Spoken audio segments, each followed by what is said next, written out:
Okay, this is a lecture on the growing conflict between the American colonies and the British in the steps that led to the American Revolution.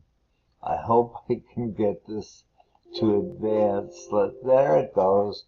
We're going to cover the Sugar Act and the Currency Act, the Stamp Act, the Declaratory Act, the Townshend duties, the Boston Massacre, and the cooling of tensions, but then the British Boston Tea Party, and the intolerable acts that led to the actual outbreak of fighting.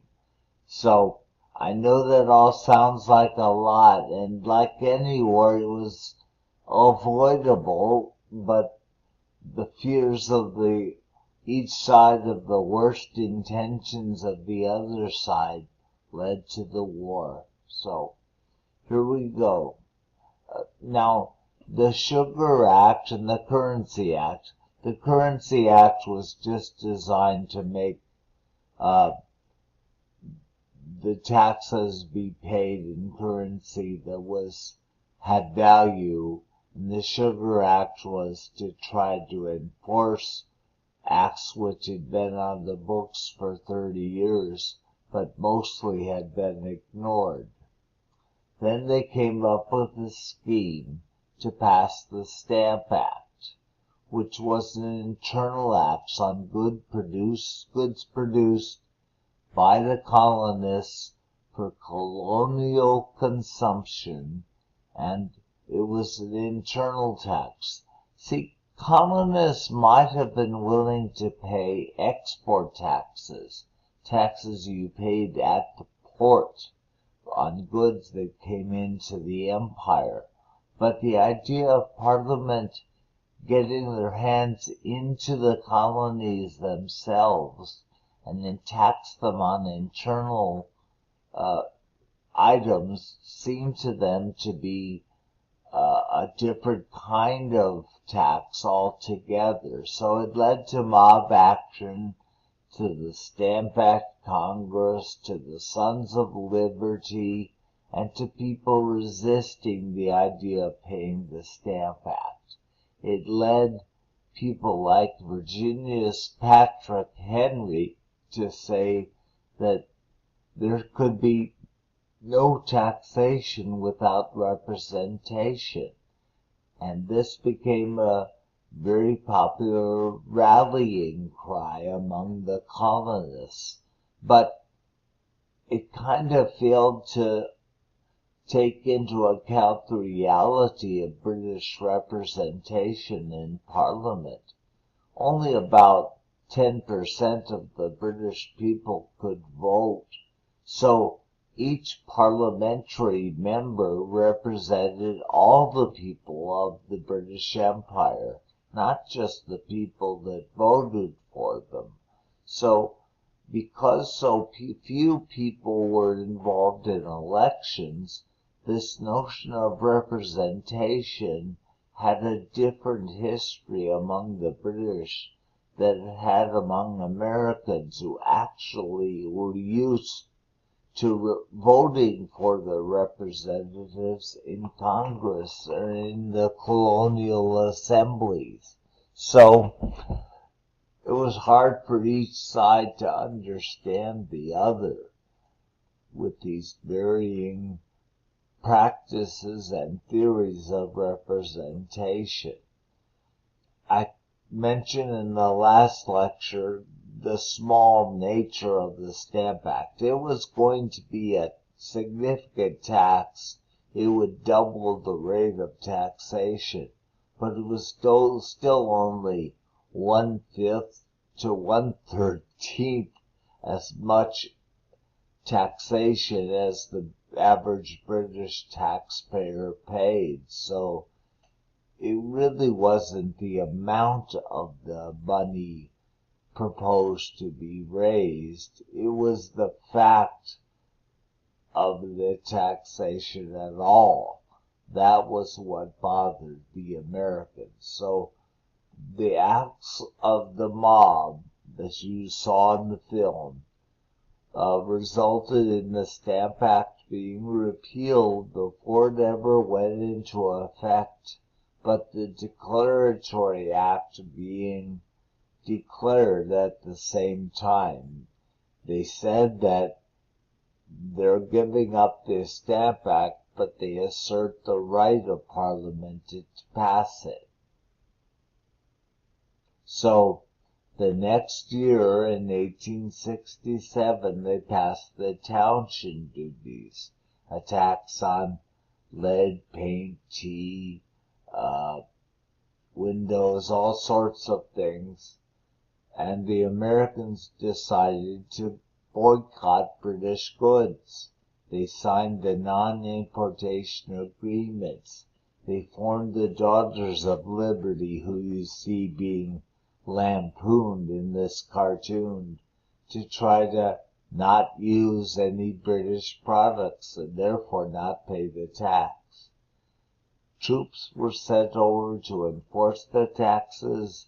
These troops got into conflicts with the locals, and in 1770, the British troops there fired on a mob of Bostonians and killed 5 of them in the Boston Massacre.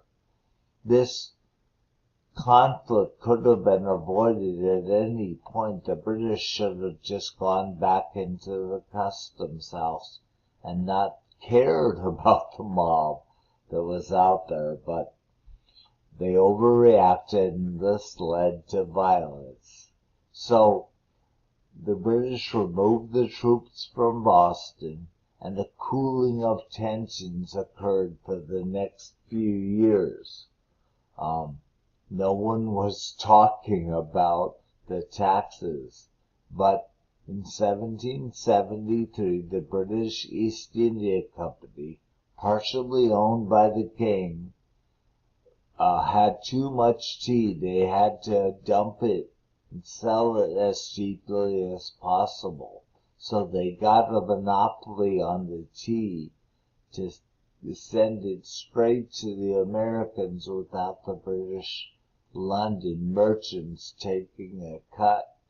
So there was this principle of the taxation. There was a small tax on this tea, but the price of tea was still lowered by the Tea Act, and the British thought the Americans would accept that. But there was resistance everywhere.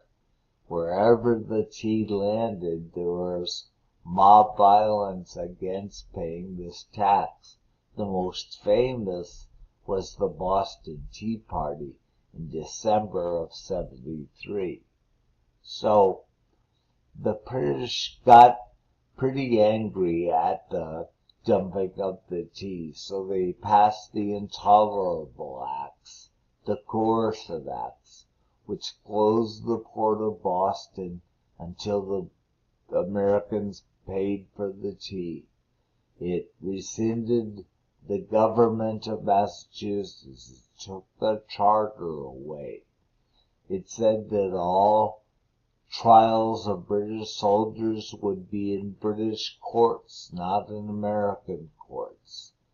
They passed a tough quartering act, which forced the Americans to house and feed British troops whenever they wanted, and it expanded the Quebec province by passing the Quebec Act, making it appear to the Puritans of Massachusetts that the Catholic presence in Quebec was going to surround them.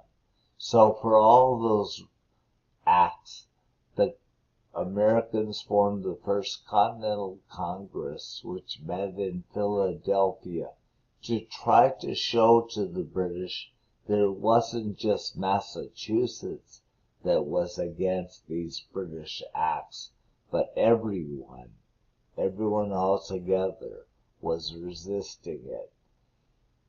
And the state of tension kind of took hold, and it remained that way for the next year.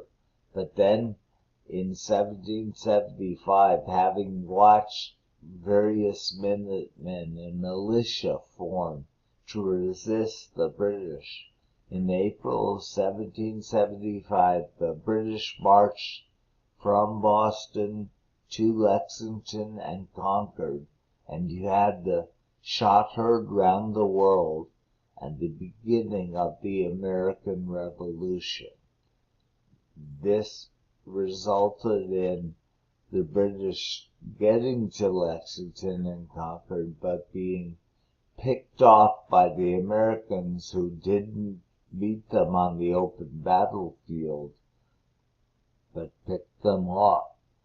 Similar tactics were employed at the Battle of Bunker Hill, a Pyrrhic victory for the British. They lost a lot of men taking this hill. So that by the summer of 75, the Second Continental Congresses met in Philadelphia, all 13 colonies, with George Washington being appointed by them as Commander-in-Chief, a Virginian at the head of the American armies. And this resulted in kind of continued conflict as Washington put the Continental Army together around Boston, turning the militia groups into an organized army. And in Virginia, you had Lord Dunsmore's proclamation. The governor promised freedom to any slave who would join in the resistance and fight for the British in the Revolution. And hundreds of Virginia slaves responded to this call and fought against the Americans in the war. We'll get back to that when we talk about the effects of the war. Okay, so that led to the actual outbreak of fighting. So, thanks very much.